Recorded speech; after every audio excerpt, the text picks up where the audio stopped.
A mí me gustaría recordar que en el último Consejo de Ministros, en el último encuentro o agrupación del Frente Amplio del fin de semana pasado, de gobierno, lo que se planteó fue, bueno, una vez más, marcar educación como prioridad. Ya no desde el lema educación, educación, educación o cambiemos el ADN, sino apostando a la creación de una universidad de la educación. ¿Qué alcance tiene esta propuesta? ¿Significa dejar de lado entonces la lucha anterior, la de cambiar el ADN? ¿Dónde nos quedamos parados? Lo único cierto en esto, y me imagino todos estarán de acuerdo, es que a veces el tema de educación parece un diálogo bastante de sordos, ¿no? Porque algunos dicen que es un desastre el estado de la educación y otros nadie celebra, pero por lo menos no está tan mal, estamos en un proceso de transformación. A mí me gustaría saber, primero, para quien nos acompaña hoy, para el diputado, su propio análisis. ¿En qué estado está de verdad la educación en general en nuestro país? Y después vamos a la Universidad de la Educación. Bueno, primero gracias por la invitación. No, por favor. Un gusto estar acá. Hicimos un cambio con Conrado así medio rapidito. A ver, yo digo, siempre que hablamos de educación, tenemos como esta idea de que vamos a tomar 5 o 6 medidas y todo va a cambiar radicalmente, ¿no? Y en realidad tenemos que ver que todos los cambios que podemos hacer son a mediano y largo plazo. No me pongo en ninguna de las dos visiones que vos decías, ¿no? Ni que todo está bien, ni que todo está mal. No, que está bien ni la mencioné. Dije, todo está mal o estamos en transformación. También existe de alguna forma esa visión, ¿no? Ahora, sí creo que Uruguay tiene, por un lado, enormes desafíos en materia educativa, en cuanto al modelo educativo que le ofrecemos fundamentalmente a los jóvenes. Pero también tenemos una serie de fortalezas que no son solo construidas en el gobierno del Frente Amplio, pero que han sido justamente profundizadas en el gobierno del Frente Amplio. ¿Qué quiero decir con esto? En primer lugar, tenemos la mayor cantidad de gente estudiando en la historia del Uruguay. O sea, nunca tuvimos tantos jóvenes, niños, adultos estudiando como hoy. Nunca tuvimos tanta cobertura educativa como la que tuvimos hoy, como la que tenemos hoy. Nunca tuvimos tanta oferta educativa. Es decir, a mí me hubiera gustado tener 15 años en esta época, ¿no? En donde de repente tenés un laboratorio tecnológico, en donde podés elegir estudiar mecatrónica, en donde podés hacer tecnología de la madera, donde podés hacer un montón de cosas que cuando yo estudiaba no existían, ¿sí? Y eso es producto de una decisión política que tomó el Frente Amplio de aumentar los recursos en educación. Y esto creo que no lo discute nadie, ¿sí? Ahora, ¿cuál es el discurso que hace la oposición? Bueno, ustedes invirtieron mucho, gastaron mucha plata, muchos recursos públicos y en realidad no obtuvieron resultados. Entonces la pregunta que uno se debería hacer es, bueno, ¿en qué deberíamos haber invertido ya que invertimos mal? ¿No? Y en realidad uno ve cuál es el gasto en educación y bueno, 82% del gasto en educación es en salario. Otra vez la pregunta es, bueno, ¿cuál es el termómetro para medir qué resultados? Bueno, a ver, ahí hay todo un debate también muy importante en educación. Tenemos las pruebas estandarizadas, pero también hay otras pruebas que realiza UNESCO, o sea, digamos, desde las pruebas PISA que desarrolla OCDE, ¿no? Pensando en la educación para el mercado, hasta las pruebas TERCE que desarrolla UNESCO pensando en los aprendizajes, hay una distancia bastante importante. Pero Uruguay mantiene una posición relativa muy buena en América Latina, es decir, tenemos uno de los mejores sistemas educativos de América Latina, esto no lo discute nadie, junto con el cubano. Sin embargo, tenemos problemas fundamentalmente en el sector medio.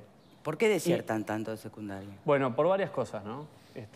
Una de las, en la encuesta nacional de juventud en 2011, se le preguntó a los jóvenes por qué dejaban el liceo. Y fundamentalmente decían por temas de interés, es decir, no ven los jóvenes en la educación un vehículo para mejorar o una funcionalidad en su vida, ¿no? Y esto incluso lo viví como docente.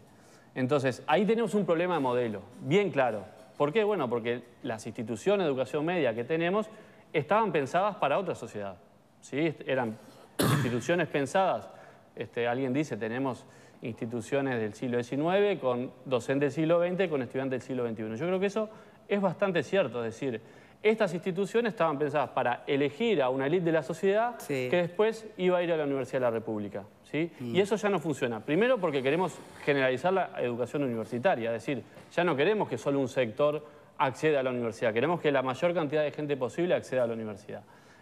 Y segundo, porque ese modelo propedéutico, digamos, de propensión, bueno, no te habilita inmediatamente el acceso al mercado de trabajo, ¿no? Entonces tenemos esta tensión allí y la educación media se está transformando, ¿sí? ¿Y cómo se está transformando? Bueno, a través de algunas propuestas que yo creo que son relativamente poco conocidas, ¿sí? En estos días hemos tenido un debate, pero no es la primera vez que ocurre en torno al liceo jubilar, al liceo Impulsa. Sí, me gustaría ir a ese aspecto en un ratito. Que son financiadas con fondos públicos, ¿no? Es decir, las gestionan entidades privadas, pero los recursos vienen de empresas que descuentan sus impuestos por fondos públicos. Y que además generalmente invierten bastante más que los liceos públicos. Es decir, para tener una comparabilidad adecuada deberíamos tener liceos públicos con esa inversión, como por ejemplo con el Centro Educativo Los Pinos, que yo lo conozco además, y que es fabuloso. Claro, si uno tiene esa infraestructura en los jardines públicos, seguramente vamos a tener también muchos mejores resultados. Entonces, la educación se está pensando a sí misma, está desarrollando algunas propuestas que no necesariamente... Porque también tenemos que pensar propuestas que podamos financiar. Bueno, ¿sí? Exactamente. Los países desarrollados invierten 4 veces más por estudiantes que lo que hace Uruguay. Pero además los países desarrollados no tienen pobreza como tenemos en Uruguay. Entonces, ¿qué estamos haciendo? Porque yo creo que es importante que se conozcan estas experiencias. Bueno, tenemos algunos acuerdos, ¿no? Digamos, en la sociedad que parece difícil de lograr. Uno de esos acuerdos es, bueno, los centros educativos tienen que tener una escala humana. Tienen que estar pensados para ser espacios educativos. Y hay 3 o 4 ejemplos muy lindos. Uno es en Rivera, el Liceo 6 de Rivera, el Liceo 5 de Las Piedras, soy locatario, pero el Liceo de la Barra de Maldonado. ¿Qué tienen? Bueno, tienen propuestas educativas en donde a los estudiantes, además de la currícula tradicional, se le ofrece otra serie de actividades, además de la alimentación, como, por ejemplo, fundamental las tutorías, ¿sí? ¿Por qué? Porque ¿cuál es la principal desigualdad que tenemos? Que las personas que pueden pagarse un profesor particular, lo pueden hacer, los padres le pueden pagar a sus hijos, y esto pasa en toda la educación, no solo en la educación pública o en la educación privada. Es decir, los profesores particulares es una regla que tienen. Entonces, allí las tutorías juegan un rol fundamental. Pero además, una serie de propuestas que acerquen a los estudiantes a los centros educativos. ¿Para qué? Bueno, para generar comunidad. Y esto es una tarea de abrir los centros educativos a sus barrios. Bien. Y estos centros, que son muy pequeños, están teniendo niveles de repetición, de deserción y de aprendizaje que hacen superiores una diferencia, de repente a los que teníamos en centros más masificados, en donde era más difícil acceder a los chiquititos. Permítame hacer una breve pausa e ir al panel. Hay una frase me parece muy elocuente que usted dijo en el comienzo y es: me encantaría tener 15 años hoy. Bien, a todas. Pero bien, vamos, seriedad. ¿Comparten esa sensación que les gustaría tener 15 años porque estaríamos frente a una posibilidad y un abanico de posibilidades para la educación mayor que en la época de cada uno? No solamente por las opciones de educación, sino por los avances tecnológicos que se complementan con la educación. Yo ahora, por ejemplo, estoy abocado a escribir algo y muchas veces el dato que necesito lo encuentro en 2 minutos. Antes, este mismo trabajo, hace 15 años, yo me podía pasar 3 o 4 tardes revisando bibliotecas y buscando ese dato preciso. La posibilidad de acceder a la información, hoy, por supuesto que no es mérito de ningún sistema educativo, sino del avance tecnológico. La unión del esfuerzo educativo, utilizando esos recursos tecnológicos, es lo que da resultado. Y me parece que este es otro de los puntos en los cuales la propuesta y la inquietud debería hacerse. Por supuesto que sería fantástico, me encantaría. Yo veo a mis hijos ahora con la variedad de propuestas educativas que tienen. Tengo mi hijo mayor que dentro de unos días se va a hacer un viaje para abrirse la cabeza en otro lado, y es fantástico. Y veo las distintas opciones y, por supuesto, bueno, yo hice mi camino como pude. Y sin embargo noto una diferencia. El tesón puesto en el aprendizaje, el esfuerzo personal puesto en el aprendizaje, fue cambiando con las generaciones. Quizá por el recurso tecnológico fácil de que yo tal cosa lo aprieto en internet o hago la calculadora y hago la cuenta, muchas cosas se fueron perdiendo. Y eso sí que va empobreciendo, digamos, el impacto que tiene la educación en el joven. Uno lo ve, por ejemplo, en la forma de expresarse. ¿ustedes han probado tratar de entenderse con un joven de 15, 18 años, o independientemente de a qué liceo fue y en qué barrio vive? Vamos a no quedarnos con un debate sobre tecnologías porque estamos tratando de quedarnos con educación. Pero estamos hablando de educación. Sí. Y yo creo que justamente los énfasis tienen que ser iguales a los que eran hace 50 años y 100 años. Aprender a leer y escribir y aprender los cálculos matemáticos básicos. Sin eso es imposible. Y agregarle el idioma. Sin eso es imposible. Se puede hacer una catarata de palabras y de discursos, pero si uno no aprende a leer y a entender un texto. ¿Y qué pasa con los que entran a secundaria o a la universidad? En ingeniería ponen exámenes, pruebas, y los estudiantes no entienden, saben leer, pero no entienden lo que está escrito. No entienden lo que está escrito. Entonces, si el énfasis no se pone en saber leer y escribir y en entender y saber expresarse, cualquier esfuerzo va a fracasar. Y lo mismo con el cálculo y lo mismo con los idiomas. Entonces, me parece que el esfuerzo hay que centralizarlo así. Y el fracaso educativo es el fracaso de los docentes. Si fracasa la educación es porque fracasan los docentes. Y la iniciativa de una universidad de la educación me parece que es plausible porque jerarquiza y pone en el rol que importa al docente en la sociedad. Creo que es una iniciativa que debe ser apoyada. Volviendo un poco a lo que tú preguntabas, Victoria, ¿no? Este asunto de, bueno, estaría bueno hoy tener 15 años. Yo creo que por muchas de las cosas que Pascal le señalaba, por supuesto, ¿no? Quienes de repente no era fácil acceder a una biblioteca, no era fácil acceder a un libro, a un texto de estudios, no todos lo podían comprar. No había los cursos o las estaban materias que hay hoy. Si existían, no te enterabas, había apenas una guía, ¿no? Sí. Escrita que circulaba por allí por los liceos, o te traían del interior a visitar la Facultad de Medicina, la Facultad de Derecho y alguna otra cosita más. Por supuesto que sí, que estaría bueno, ¿no?